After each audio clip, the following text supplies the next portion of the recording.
আমার ভাইয়েরা, মদিনাতুল মুনাওয়ারা থেকে 60 মাইল দূরে একজন আল্লাহর বান্দার বাড়ি। তার বাড়িটা পাহাড়ের টিলার উপরে বাড়ি। রাতের বেলায় ভাগ এসে তার বাড়ির মধ্যে দরজার মধ্যে গর্জন দেয়, জানালার মধ্যে গর্জন দেয়, আক্রমণ করে। দরজার মধ্যে পাথর দিয়ে, জানালা দিয়ে পাথর দিয়ে তিনি বন্ধ রাখেন দরজা জানালাগুলি।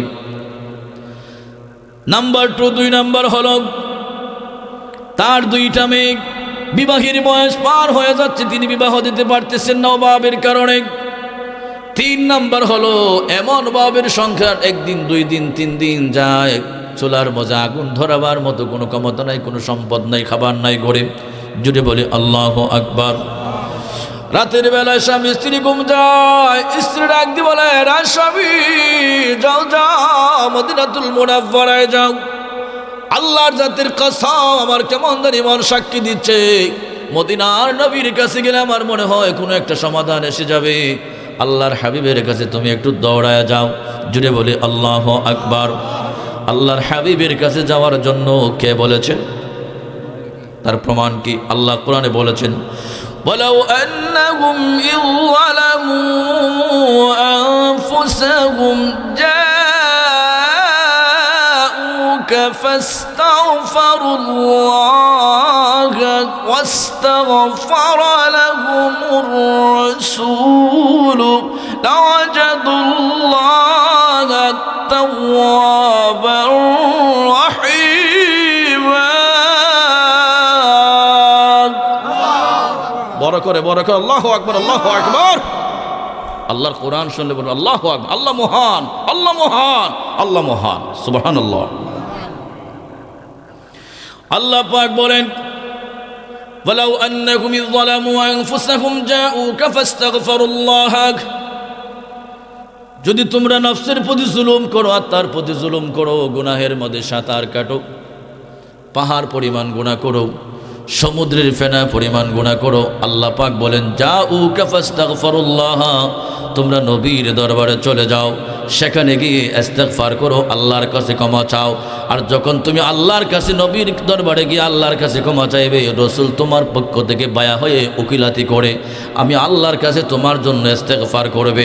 আর রসুল যখন ইস্তেগফার করবে তোমার জন্য, তখন তোমার জন্য তোমার তওবা কবুলকারী হিসাবে আমি আল্লাহকে রহমান হিসেবে পেয়ে যাবে। জুড়ে বলুন সুবহানাল্লাহ, আল্লাহু আকবার, আল্লাহু আকবার।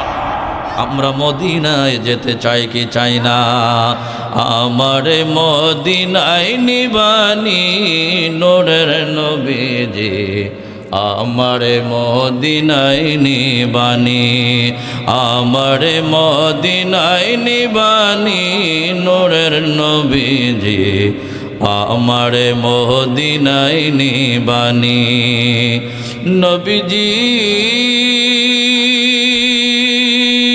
আসে আমার ভালোবাসা, যাওয়ার নাই কো টাকা পয়সা, আসে আমার ভালোবাসা, যাওয়ার নাই কো টাকা পয়সা, অন্তরে মদিনার জ্বালানি নূরের নবীজি, আমার মদিনায় নিবানি। বলো আমার মদিনায় নিবানি নূরের নবীজি, আমার মদিনায় নিবানি। আল্লাহুম্মা সাল্লি আলা, জোরে পড়ুন, মাওলানা মুহাম্মদ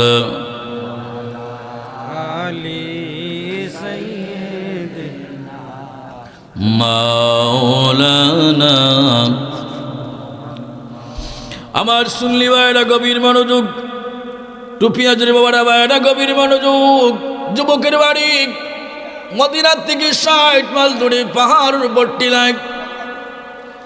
রাতের বেলায় দরজার মধ্যে পাথর দিয়ে ঘুমায়, ভাগ এসে দরজার মধ্যে গর্জন দেয়, জানালার মধ্যে ভাগ এসে গর্জন দেয়, আক্রমণ করে।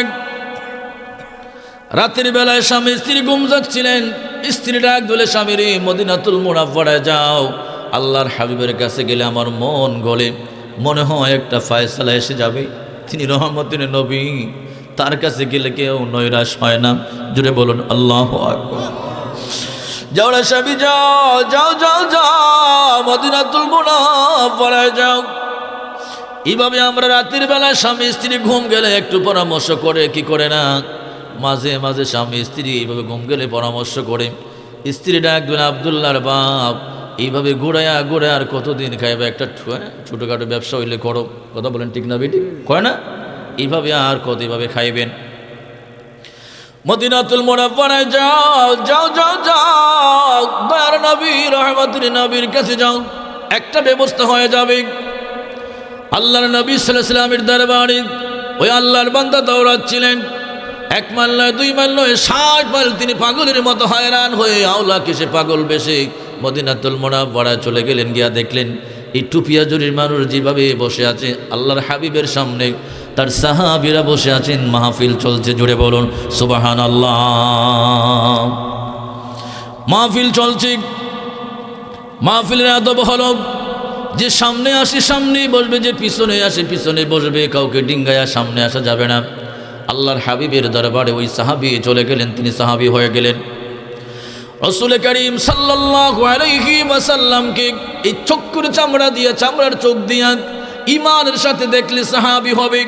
যদি ঈমানের চোখ দিয়ে যদি ঈমান থাকে না, আর যদি চোখ দিয়ে বারবার দেখে তাহলে সাহাবী হবে না। আবু জেহেল, আবু লাহাব, উতবা, শাইবা রাসূলকে 1000 বার দেখেছে কিন্তু সাহাবী হতে পারে নাই, ঈমান আনে নাই। আল্লাহর প্রিয় নবী, দুজাহানের বাদশা নবী, মদিনাওয়াল নবী মুহাম্মদুর রাসূলুল্লাহ সাল্লাল্লাহু আলাইহি ওয়াসাল্লামের মাহফিল চলছে। আল্লাহর বান্দারা মাহফিলের শেষ প্রান্তে বসে বললেন, মাহফিল শেষ হলো। রাসূল করিম সাল্লাল্লাহু আলাইহি ওয়াসাল্লাম বললেন, মদিনা থেকে 60 মাইল দূরে একজন যুবক, অর্ধ বয়সী মানুষ, তুমি আমার সামনে আসো, 3টা হাজত নিয়ে তুমি আমার কাছে এসেছো। জুড়ে বলুন সুবহানাল্লাহ। এ বান্দা অবাক হয়ে গেলেন। ইয়া রাসূলুল্লাহ, ইয়া হাবিবাল্লাহ, রাতের অন্ধকার, স্বামী স্ত্রী ঘুম যাচ্ছিলাম, গুনগুন করে কথা বলছিলাম, ফিসফিস করে। আল্লাহ তারা পৃথিবীর খেয়াও শুনে নাই, ছোট্ট করে কথা বলছিলাম। কেমনে জানেন, কেমনে শুনলেন, কেমনে আপনি আমার দেখলেন? আল্লাহ নবী বলেন, উম্মত তুমি আমার এখনো চিনতে পারো নাই, গোটা পৃথিবী আমার হাতের তালুর মধ্যে। জুড়ে বলুন সুবহানাল্লাহ। এইটার ব্যাপারে হাদিস শরীফে এসেছে, ইন্নাল্লাহ ক্বাদ রাফা লিয়াদ দুনিয়া ফানা আনজুরু ইলাইকা ওয়া ইলা মা হুয়া কায়িনুন ফিহা ইলা ইয়াউমিল কিয়ামাতি কাআন্নামা আনজুরু ইলা কাফফি হাযিক। আল্লাহু আকবার। আল্লাহর প্রিয় নবী, দুজাহানের বাদশা নবী, মদিনাওয়ালা নবী মুহাম্মদুর রাসূলুল্লাহ সাল্লাল্লাহু আলাইহি ওয়াসাল্লাম বলেছেন যে আল্লাহ পাক আমার জন্য দুনিয়াটা উন্মুক্ত করে দিলেন, পৃথিবীটা উন্মুক্ত করে দিলেন। ঢাকনা নাই, পর্দা নাই, গাছ নাই, আবরণ নাই, বৃক্ষ তরুলতা কিছু নাই। আমি আমার হাতের তালু যেভাবে দেখতে পাই, গোটা পৃথিবী এক নজরে এইভাবে দেখতে পারে। রসুল দুনিয়া দেখার জন্য ঘাড় ঘোরাতে হয় না। আল্লাহর হাবিব সামনে যেমন দেখেন, পিছনে তেমন দেখেন, ডানে যেমন দেখেন, বামে তেমন দেখেন, ঘাড় ঘোরাইতে হয় না। আল্লাহর হাবিব বলেন, আমি দুনিয়াটা আমার হাতের তালুর মতো স্পষ্ট দেখতে পাই। সাহাবীরা ডাক, দুনিয়া রাসূলুল্লাহ, ইয়া হাবিব আল্লাহ, নবীজি গো, এইভাবে আপনার হাতের তালুর মতো দুনিয়া কখন দেখবেন, কতক্ষণ পর্যন্ত দেখতে পাবেন? রাসূল সাল্লাল্লাহু আলাইহি ওয়াসাল্লাম বলেন, ইলা ইয়াউমিল কিয়ামাহ, দুনিয়াটা আমার হাতের তালু পর্যন্ত, আমি কিয়ামত পর্যন্ত দেখতে পারবো। জুড়ে বলুন সুবহানাল্লাহ। আল্লাহু আকবার, আল্লাহু আকবার। আলোচনা সাইড টকিং হয়ে যাচ্ছে, আসলে একতরফা আলোচনা করা যায় না, কথায় কথায় এসে যায়। এছাড়াও কোরআন শরীফে দলিল এসেছে, আল্লাহ পাক বলছেন, فسيرى الله عملكم ورسوله والمؤمنون। আল্লাহর কোরআন, আল্লাহ পাক বলছেন, ফাসায়ারাল্লাহু, আল্লাহ পাক বান্দার আমল দেখেন, রাসূল বান্দার আমল দেখেন, ওয়াল মুমিনুন, এই মুমিনুনের তাফসীর হলো আউলিয়া কেরাম, আউলিয়া কেরাম বান্দার আমল দেখেন। সুতরাং আল্লাহর হাবিব বললেন, তুমি তিনটা সমস্যা নিয়ে আমার কাছে এসেছো, বলো। ইয়া রসুল আল্লাহ, ইয়া হাবিব আল্লাহ, আপনি যেহেতু জানেন তাহলে আর কি বলবো। রসুল বলেন, নিজের দুঃখ বললে একটু কষ্ট দূর হবে, তোমারটা তুমি বলো। রসুল বলেন, ইয়া সাহাবী, বলো বলো, তোমার মনের বেদনা তুমি একটু বলো। ওই আল্লাহর বান্দা ডাক দিয়ে, ইয়া রাসূল আল্লাহ, হাবিব আল্লাহ, মদিনার থেকে 60 মাইল দূরে পাহাড়ের টিলার উপরে আমার বাড়ি। নাম্বার 1 সমস্যা হলো, বাঘের বেলায়, রাতের বেলায় ভাগ এসে দরজার মধ্যে গর্জন দিয়ে আক্রমণ করে। 2 নাম্বার সমস্যা হলো, আমার 2টা মেয়ে উপযুক্ত, বিবাহের বয়স পার হয়ে যাচ্ছে, দিতে পারতেছি না। 3 নাম্বার হলো অভাবের সংসার, এমন অভাবের সংসার, 1 দিন 2 দিন 3 দিন যায়, চুলার মধ্যে আগুন ধরাবার মতো কোনো খাবার নাই, সম্পদ নাই।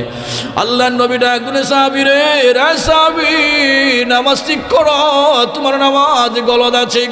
ইয়া রাসূলুল্লাহ, ইয়া হাবিবাল্লাহ, আমি নামাজ পড়ি। রসুল বললেন, শুধু নামাজ পড়লে হবে না, আল্লাহর জন্য নামাজ পড়তে হবে, খুশু খুদু বিনয়ের সাথে নামাজ পড়তে হবে। আল্লাহ পাক সূরা মুমিনুনে 9টা কোয়ালিফিকেশন বলেছেন, যে 9টা কোয়ালিফিকেশন যদি কেউ ধরে রাখতে পারে, 9টা গুণ যদি কেউ ধরতে পারে, আমল করতে পারে, তাহলে সে সফল হয়ে যাবে, নিশ্চিত আল্লাহর জান্নাতুল ফেরদাউস চলে যাবে। নাম্বার 1 যেটা, সেটার কথা আল্লাহ কোরআনে বলেছেন, এটা হচ্ছে নামাজ। নামাজ, জুড়ে বলুন সুবহানাল্লাহ।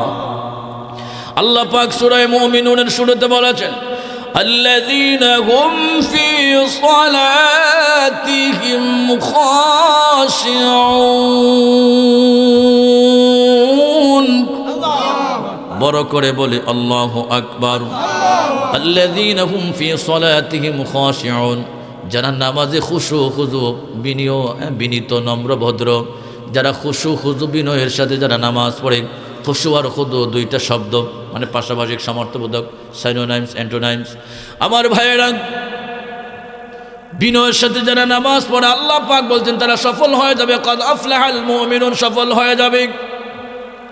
রাসূল করিম সাল্লাল্লাহু আলাইহি ওয়াসাল্লাম বললেন, সাহাবী, যাও, তোমার দরজার মধ্যে পাথর দেওয়া লাগবে না, জানালায় পাথর দেওয়া লাগবে না, তোমার ছেলে মেয়ে বউ বাচ্চা নিয়ে খুশু খুজু বিনয়ের সাথে, দুনিয়ার কাউকে দেখানোর জন্য না, কেবলমাত্র শুধুমাত্র তুমি নামাজ আরম্ভ করে দাও, তোমার আর কিচ্ছু লাগবে না। একটা মাত্র মেডিসিন দিলাম, বাকি সব ঠিক হয়ে যাবে। জুড়ে বলুন সুবহানাল্লাহ। আল্লাহু আকবার, আল্লাহু আকবার। যারা রসুল দেখি সাহাবী হয়ে যায়, আর যারা সাহাবী হয়ে যায় তাদের মর্যাদা বৃদ্ধি হয়ে যায়, তাদের ঈমান মজবুত হয়ে যায়। বাড়ির দিকে দৌড়াতে লাগলেন, দৌড়াতে দৌড়াতে গেলেন, বাড়িতে চলে গেলেন। আল্লাহর হাবিবের কথা মোতাবেক তিনি নামাজ শুরু করে দিলেন, খুশু খুদু বিনয়ের সাথে, কেবলমাত্র আল্লাহকে দেখার জন্য, আল্লাহকে পাওয়ার জন্য, দুনিয়ার কাউকে দেখানোর জন্য না। এখন তো নামাজ পড়ে মানুষ দুনিয়ার দেখার জন্য। যখন নির্বাচন আসে, পকেটের মধ্যে টুপি থাকে। আমার দেখা যায় আজান হলে নেতা খেতা সবাই মসজিদে দৌড়ায়, যাতে মানুষ বলে মেম্বার সাহেব খুব বালা, চেয়ারম্যান সাহেব খুব বালা, এমপি সাহেব খুব বালা। আজান হইলেই তিনি নামাজে চলে যায়। এটা আল্লাহকে দেখার জন্য না, এটা জনগণকে দেখার জন্য। কথা বলেন ঠিক না বেটি? দেখেন, আপনাদের এলাকার কোনো মেম্বার থাকলে আবার চেয়ারম্যান থাকলে মাইন্ড করেন না। আমার ভাইয়েরা, গভীর মনোযোগ। সবাই না, ভালো মানুষ না থাকলে দুনিয়াটা কিয়ামত হয়ে যেত। এখনো ভালো মানুষ আছে। রাসূল করিম সাল্লাল্লাহু আলাইহি ওয়াসাল্লামের সাহাবী দৌড়াতে লাগলেন, খুশু খুজু আল্লাহর ভয় নিয়ে নামাজ শুরু করে দিলেন। রাতের বেলায় আর তিনি দরজার মধ্যে পাথর দিলেন, জানালায় পাথর দিলেন, সুন্দর করে নামাজ শুরু করে দিলেন। তাদের ঈমান মজবুত ছিল। গভীর রাত হয়ে গেল, বাঘ তার দরজার মধ্যে হাজির হয়ে গেল। এসে দেখলো দরজার মধ্যে পাথর নাই, খোলা দরজা, খোলা ওপেন। বাঘ এসে আস্তে করে ঘরের ভিতর প্রবেশ করলো। ঘরের ভিতর প্রবেশ করে দেখলো সাহাবী নামাজ পড়ে, দাঁড়িয়ে দাঁড়িয়ে নামাজ আদায় করে। আল্লাহর হাবিব সাল্লাল্লাহু আলাইহি ওয়াসাল্লাম সাহাবী নামাজ পড়েছেন, বাঘ দাঁড়িয়ে দাঁড়িয়ে কি জানি গুনগুন করে বলতে লাগলো। কিতাব এসেছে, ভাগ আল্লাহরে ডাক দিয়ে বলে, আল্লাহ তুমি আমার জবান খুলে যাও, তোমার নবীর সাহাবীর একটু ওয়াজ করে আমি তার ভয় ভীতিটা দূর করে দেই। জুড়ে বলুন সুবহানাল্লাহ। আল্লাহ পাক তার জবান খুলে দিলেন। ভাগ ডাক দিলেন, নবীর সাহাবী, ভয় পেও না। গত রাত্রে যে ভাগ তোমার দরজার মধ্যে আক্রমণ করেছিল আমি ছিলাম, আজকেও আমি তোমার দরজার মধ্যে এসেছি। আজ থেকে যতদিন পর্যন্ত পাহাড়ের ভিতরে আমরা হিংস্র প্রাণীরা বসবাস করব, কোনো দিন কোনো প্রাণী তোমার দরজার মধ্যে আঘাত করবে না, বরং তোমার পারলে তোমাকে খাবার দিবে। এই যে আমার পায়ের তোলের মাঝে কিছু খাবার আছে, তোলের মাঝে এটা নিয়ে যাও, মাঝে মাঝে রাত্রে গভীর রাতে দরজা একটু খুলে দিও, আমি আল্লাহর পক্ষ থেকে তোমার জন্য রিজিক নিয়ে আসবো। জোরে বলুন সুবহানাল্লাহ, আল্লাহু আকবার, আল্লাহু আকবার। 2 দিন 3 দিন পরে নবীজি সাল্লাল্লাহু আলাইহি ওয়াসাল্লামের দরবার থেকে চিঠি আসলো, রে সাহাবী, সাহাবীরে সাহাবী, তোমার 2টা মেয়েকে সুন্দর করে সাজায় গুজায় নিয়ে আসো, মদিনাতুল মুনাওয়ারায় নিয়ে আসো। আমার 2জন সাহাবী তোমার মেয়েকে বিবাহ করবে, 1 দিরহামও লাগবে না, 1 টাকাও দিতে হবে না, 1 টাকা তোমার খরচ হবে না, তোমার 2টা মেয়েকে বিবাহ করবে। আল্লাহর হাবিব বললেন, সাহাবী, তোমার নামাজ আল্লাহর কাছে কবুল হয়ে গিয়েছে, এই জন্য তোমার দরজার মধ্যে বাঘ আক্রমণ করে না, অভাব আর থাকবে না, তোমার মেয়েদের বিবাহ আর বাকি থাকবে না। জুড়ে বলুন সুবহানাল্লাহ। আমরা এমন নামাজ পড়তে চাই কি চাই না? এই দুনিয়া মুসাফির খানা মন জানো না, কত মানুষ আইলো গেল রইল না, কত মানুষ আইলো গেল রইল না। আই সব যাইতে হবে মনের কবরে, আই সব যাইতে হবে মনের কবরে, হিসাব নিকাশ দিতে গো হবে হাসরে, হিসাব নিকাশ দিতে গো হবে হাসরে। বয় বলো বন্ধু বলো মনের কবরে, কে হয়তো তোমার আপন নাই রে হাসরে, কে হয় তোমার আপন নাই রে হাসরে। আল্লাহুম্মা সাল্লি আলা মুহাম্মাদ ওয়া আলা আলি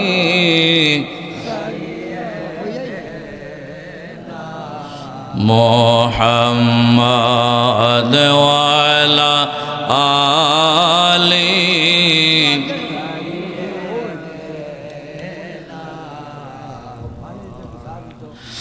আমার টুপি আজর বাবারা ভাইরা গভীর মনোযোগ। নবীজি সাল্লাল্লাহু আলাইহি ওয়াসাল্লামের হাদিস,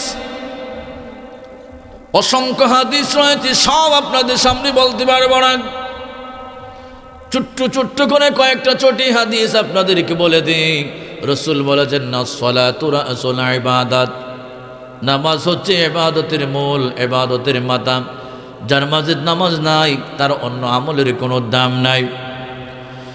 নবীজি সাল্লাল্লাহু আলাইহি ওয়াসাল্লাম এই হাদিসটা কেন বললেন?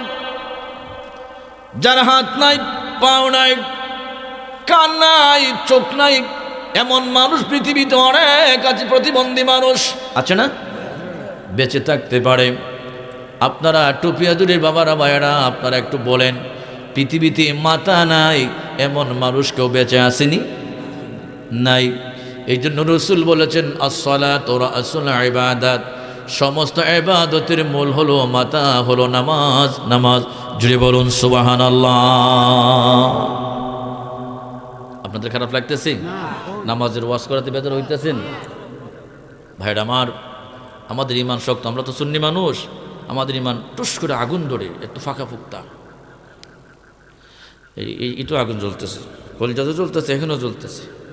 আমার ভাইয়েরা, কিন্তু আমরা নামাজে কাসাক, ইবাদতে কাসাক, নামাজ পাখা বক্তা করতে হবে। কথা বলেন ঠিক না বেঠিক? সুতরাং যার মধ্যে নামাজ নাই তার ইবাদতের কোনো দাম নাই। আল্লাহ পাক নামাজে কি কত ঘৃণা করেন। একটা ছোট্ট করে একটা ঘটনা বলি, মনে হয় তামবিহুল গাফিরিন অথবা নুজহাতুল মাজালিস, হ্যাঁ নুজহাতুল মাজালিস, আব্দুর রহমান সফরি শাফি রহমাতুল্লাহ আলাইহি লিখেছেন, হযরত ঈসা রূহুল্লাহ আলাইহিস সালাম তিনি এক জায়গায় ভ্রমণে বের হলেন, সফরে বের হলেন। বিশাল সুন্দর সুন্দর বাগান দেখলেন, পাশে একটা সুন্দর একটা নদী দেখলেন, বড় চমৎকার পানি বহমান দৃশ্য, দেখার মতো একটা জায়গা। হযরত ঈসা রূহুল্লাহ আলাইহিস সালাম ডাক দিয়ে বললেন, রে আল্লাহর বান্দারা, এই জায়গাতে তোমরা বসবাস করো, বড় চমৎকার একটা জায়গা, এত সুন্দর বাগান, এত সুন্দর উদ্যান, এত সুন্দর নদী বাগানের পাশেই বহমান আছে, চমৎকার জায়গা। আমার মন ভরে গেল, আল্লাহর দুনিয়া কত সুন্দর। হযরত ঈসা রূহুল্লাহ তিনি 3 বছর পরে ওই জায়গা থেকে ভ্রমণ করে আসার পরে 3 বছর পরে তিনি আবার ওই জায়গাতে যাওয়ার জন্য ইচ্ছা পোষণ করলেন। মাঝে মাঝে আমরা এরকম করি না? কোনো জায়গা সুন্দর হলে একবার পিকনিক ভ্রমণ করে আসলে আবার ওই জায়গাতে যাই। চট্টগ্রাম, কক্সবাজার, জাফলংয়ের জিরো, কথা বলেন ঠিক না বেঠিক? এইরকম আমরা যাই। হযরত ঈসা রূহুল্লাহ আলাইহিস সালাম দ্বীনের দাওয়াতে তিনি আবার ওই জায়গার মধ্যে যাচ্ছিলেন। 3 বছর পরে গিয়া দেখলেন বাগান নাই, বাগান তছনছ হয়ে গেল, পুরোপুরি সরকার হয়ে গেল, নদীও নাই, নদীর মধ্যে পানি নাই, মরা নদী। হযরত ঈসা রূহুল্লাহ আলাইহিস সালাম তিনি অবাক হয়ে তাকিয়ে রইলেন, এক দৃষ্টিতে তাকিয়ে রইলেন। আল্লাহ পাক ওহী নাজিল করলেন, ঈসা রূহুল্লাহ আলাইহিস সালাম এইভাবে তুমি তাকায় রইলা কেন? হযরত ঈসা রূহুল্লাহ আলাইহিস সালাম ডাক দিয়ে বলে, আল্লাহ, 3 বছর আগে জায়গার মধ্যে ভ্রমণ করেছিলাম, সফর করেছিলাম, সুন্দর সুন্দর বাগান দেখেছিলাম, পাশে সুন্দর একটা নদী দেখেছিলাম, নদীও নাই, বাগানও নাই, সব চুরমার হয়ে গেল, ধ্বংস হয়ে গেল। কেন গো আল্লাহ, তোমার কাছে একটু জানতে চাই। আল্লাহ পাক ডাক বলে, ঈসা রূহুল্লাহ রে, ঈসা রূহুল্লাহ, এই রাস্তা ধরে একজন বেনামাজি হেঁটে গিয়েছিল বাগানের উপর দিয়ে, যার কারণে আমি বাগানটা তছনছ করে দিয়েছি। আর এই বেনামাজি এই নদীর মধ্যে গিয়ে কুলি করেছিল, যার কারণে আমি আল্লাহ সইতে পারলাম না, নদীটাও নষ্ট করে দিলাম। ঈসা রূহুল্লাহ রে, বেনামাজিকে আমি আল্লাহ পছন্দ করি না। যারা নামাজ পড়ে এরা আল্লাহর পক্ষ থেকে দুনিয়াও পায়, আখিরাতও পায়। জুড়ে বলুন সুবহানাল্লাহ। আমার সুন্নি ভাইয়েরা গভীর মনোযোগ। আল্লাহ রাব্বুল আমিন কোরআনুল কারীমে স্পষ্ট আকারে বলে দিলেন, ইন্নাস সালাতা কানাত আলাল মুমিনিনা কিতাবাম মাওকুতা। যারা ওয়াক্ত মোতাবেক নামাজ, যারা নামাজ কায়েম করবে তারা গুনাহ থেকে বেঁচে থাকবে, অশ্লীল কাজ থেকে বেঁচে থাকবে, ফাহেশা কাজ থেকে বেঁচে থাকবে। যারা নামাজ পড়ে না তাদের কথা বাদ দিলাম, আমরা যারা নামাজ পড়ি, নামাজ পড়ার কারণেও, নামাজ পড়ার পরেও গুনাহ থেকে বেঁচে থাকতে পারি না। এর কারণ হলো নামাজের মতো নামাজ আমরা পড়তে পারি না। কথা বলেন ঠিক না বেঠিক? আমার বাস্তব প্র্যাকটিক্যাল জ্ঞান থেকে বলছে, আমার এক মুসল্লি বুড়া মানুষ, যিনি 40-50 বছর যাবৎ নামাজ পড়ছেন, বা 30-40 বছর নামাজ পড়ছেন, নামাজের ভিতর নামাজ পড়ছেন, পাশে নাতি কথা বলে, নামাজের ভিতর থেকে দাদা বলতেছে, নাতিরে নামাজের ভিতর কথা কইতে পারে না। বুঝছেন নি আপনারা? দাদাও নামাজের ভিতরে, দাদা নামাজের ভিতর থেকে বলতেছে, নাতিরে নামাজের ভিতর কথা কইতে পারে না। এই যাতে নামাজ দিয়ে কিছু হবে? 2 বিয়াই নামাজ পড়তেছে, নামাজ পড়ার পরে মাশাআল্লাহ সুন্দর নামাজ পড়লেন, এক বিয়াই সহু সিজদা দিল। বিয়াই ডাক দিল, বিয়াই বড় চমৎকার রুকু সিজদা করলেন, নামাজ পড়লেন, সহু সিজদা দিলেন কেন? কোনা একটু পিছনের রাস্তা দিয়া বাতাস বের হয়েছিল, সহু সিজদা দিয়া ঠিক করে লেছি। আপনারা বলেন, বায়ু দিলে সহু সিজদা দিলে হইব না ওযু করতে হবে? ওযু করতে হবে। অসংখ্য মানুষ আছে নামাজ পড়ছে কিন্তু মাসালা জানে না। 2 ঠ্যাং পিছন দিয়ে সেজদা দিলে 4th আসমানে, নামাজ বরবাদ। অন্ততপক্ষে ডান পায়ের বৃদ্ধাঙ্গুল জমিনে লেগেই থাকতে হবে। আমরা নামাজ গেল কই, শেষ। এই জন্য নামাজ হয় না। নামাজ পড়ার, নামাজের মতো নামাজ কেউ পড়তে পারে না। রাসূল করিম সাল্লাল্লাহু আলাইহি ওয়াসাল্লাম বলেছেন, সাল্লু কামা রাআইতুমুনি উসাল্লি, আমি যেভাবে নামাজ পড়েছি তোমরা ঠিক সেইভাবে তোমরা নামাজ পড়ো। আমরা যদি পারতাম তাহলে নামাজের মতো নামাজ যদি পড়তে পারতাম তাহলে গুনাহ থেকে বেঁচে থাকতে পারতাম। যদি খুশু খুজু বিনয়ের সাথে সুন্দর করে নামাজ পড়তে পারি তাহলে অবশ্যই আমরা গুনাহ থেকে বেঁচে থাকতে পারবো। ছোট্ট করে একটা ঘটনা বলে দিই, ঈমান মজবুত হবে। হযরত ওমর ইবনুল খাত্তাব রাদিয়াল্লাহু তাআলা আনহু, হযরত ওমর ইবনুল খাত্তাব রাদিয়াল্লাহু তাআলা আনহু, ওনার জামানায় এক যুবতীর মাঝে প্রেম নিবেদন হলো, মোহব্বতের সম্পর্ক বেড়ে উঠল। যুবতী ডাক বলল, যুবক রে, তুমি আমার জন্য যেভাবে পাগল হয়ে গিয়েছো, তোমাকে আমার একটা ওসিয়ত করতে হবে, একটা প্রমিস করতে হবে, অঙ্গীকার করতে হবে। যুবক ডাক বলল, রে যুবতী, বলো বলো, একটা কেন 100 বার যদি তোমার জন্য প্রমিস করতে হয়, 1000 যদি প্রমিস করতে হয় আমি আদায় করব, পালন করব, তারপরে তোমাকে আমার বিবাহ করতে হবে। যুবতী ডাক বলল, আল্লাহর বান্দা শোনো, 1000 লাগবে না, 1000 লাগবে না, 100 লাগবে না, আমার যদি একটা কথা যদি মানতে পারো তাহলে আমি ওয়াদা দিলাম, আমি যুবতী তোমাকে ছাড়া পৃথিবীর কারো কাছে বিবাহ বসবো না। যুবক মনে মনে ভাবছে হয়তো কি জানি কি চাই। আমাদের যুগের চুলাফোলাফান প্রেম করলে পয়লা বলে আমার আইফোন দিতে হইব, কি বলে আইফোন দিতে হবে, কক্সবাজার নিয়ে ঘুরাইতে হবে। কিন্তু আল্লাহর বান্দি ওই মেয়েটা বড় আবেদা সালেহা মানুষ। যুবতী ডাক বলল, যুবক রে, যুবক বলো বলো, তুমি আমার একটা ওয়াদা যদি পূরণ করো, বাণী যদি ওয়াদা পূরণ করো তাহলে তোমার সাথে ওয়াদা দিলাম, তুমি হবে আমার, আমি হব তোমার, পৃথিবীর অন্য কোনো যুবকের কাছে বিবাহ বসবো না। যুবক ডাক বলল, বলো বলো, কি বলো, এমন প্রমিস কি হতে পারে? বলে একটা মাত্র প্রমিস হলো, 40 দিন তুমি ইমামের পিছনে তাকবীরে উলার সাথে 40 দিন জামাতে নামাজ পড়বে। দেখেন জামাতে নামাজের কতটুকু ফজিলত, মনোযোগ। 40 দিন তুমি নামাজ পড়বে, তাকবীরে উলা বলেন, ইমাম সাহেব আল্লাহু আকবার, আল্লাহু আকবার, এই যে আল্লাহু আকবার বলে তিনি নামাজ বাঁধলেন, নামাজের নিয়ত বাঁধলেন। আমরা তো এগুলি জানি না, নামাজের ফরজ জানি না, এই জন্য নামাজ আমাদের হয় না। অনেকের নামাজের ভিতর বাহিরের ফরজগুলিগুলো আমরা জানি না। কাপড় পাক, জায়গা পাক, 17 টাকা কেবলামুখী, ওয়াক্ত মতো নামাজ পড়া, নিয়ত করা, ভিতরে হলো তাহারিমে তাকবীরে তাকবীরে তাহারিমা বলা, আল্লাহু আকবার বলা, দাঁড়ায়া নামাজ পড়া। এখন আসবেন হুজুর, দাঁড়ায়া নামাজ পড়ার মাসালা যদি বলে অনেকে বেজার হয়ে যাবেন।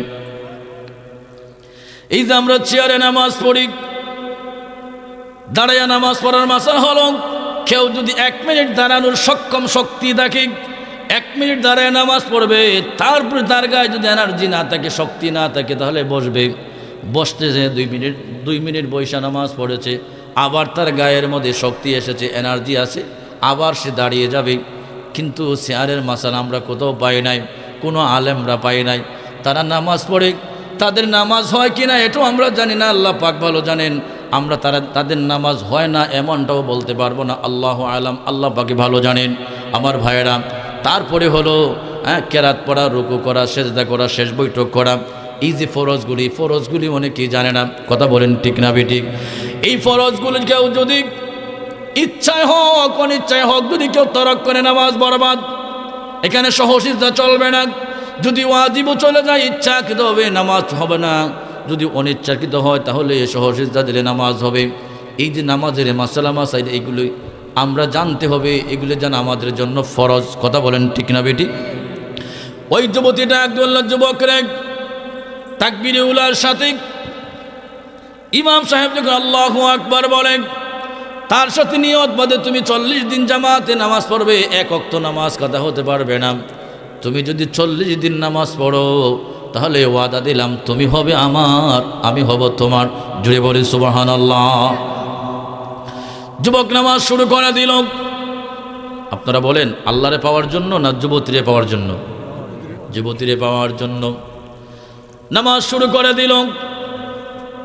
1 দিন 2 দিন 3 দিন 4 দিন 5 দিন হয়ে যাচ্ছে। হঠাৎ করে যখন একটা ছেলে যখন মহল্লার ভিতরে নামাজ পড়ে, মানুষ একটা প্রশংসা করে, আব্দুল্লাহর পোলাটা নামাজি হয়ে গেছে। তার বাপটাই নামাজ পড়ে না, কিন্তু ফুলাটা বড় 5 ওয়াক্ত নামাজ পড়ে। কথা বলেন ঠিক না বেটি? মানুষ কয় না? এলাকায় যুবকের সুনাম ছড়িয়ে পড়ল। যুবক আজান হলে মসজিদের দিকে দৌড়ায়, মুয়াজ্জিন আজান দেয়, হাইয়া আলাস সালাহ, হাইয়া আলাস সালাহ।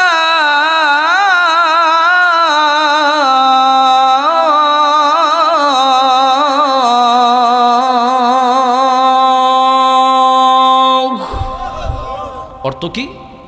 আসো নামাজের দিকে। হাইয়া আলাল ফালাহ, আসো কল্যাণের দিকে।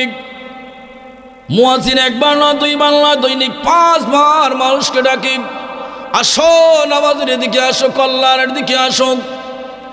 কিন্তু আমরা ঘুমের ঘরে পড়ে থাকি। ফজর ওয়াক্ত মুয়াজ্জিন যদি সুন্দর করে ডাকে আমরা শুনি না।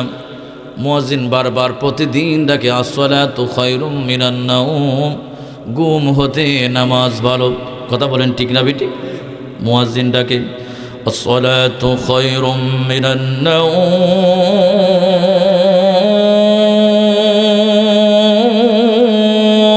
আল্লাহু আকবার। আসসালাতু খায়রুম মিনান নাওম।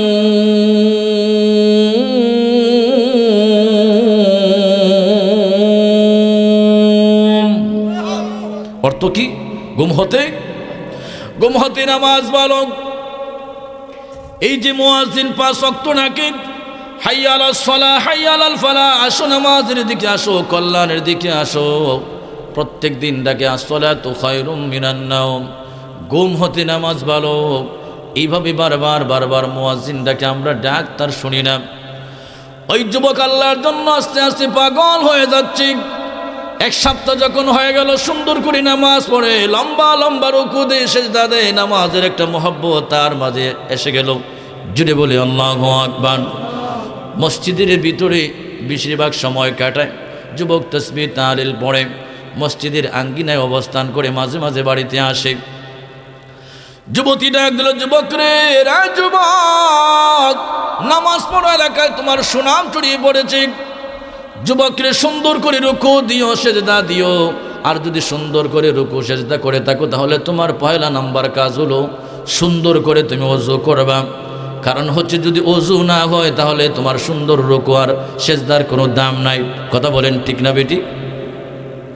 সুন্দর করে ওযু করবা।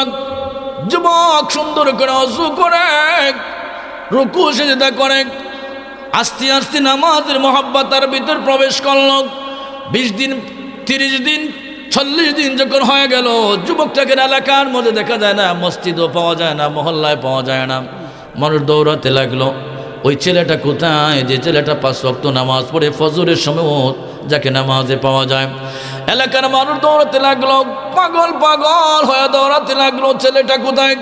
আব্দুল্লাহর ছেলে, কথার কথা মুখের ছেলে, ভালো হয়ে গিয়েছে। 40 দিন একাধারা ফজর পর্যন্ত সে নামাজ আদায় করেছে। মানুষ তার প্রশংসায় লিপ্ত হয়ে গেছে, খুঁজতে লাগলো। গিয়ে দেখলো পাহাড়ের গুহায় পড়ে আল্লাহর কাছে কান্নাকাটি করে, রাহিম রহমান নাম তোমার আল্লাহ হো আল্লাহ, গফর গাফার নাম তোমার আল্লাহ হো আল্লাহ, সামিউম বাসির নাম তোমার আল্লাহ হো আল্লাহ। চিৎকার করে বলুন আল্লাহু আকবার।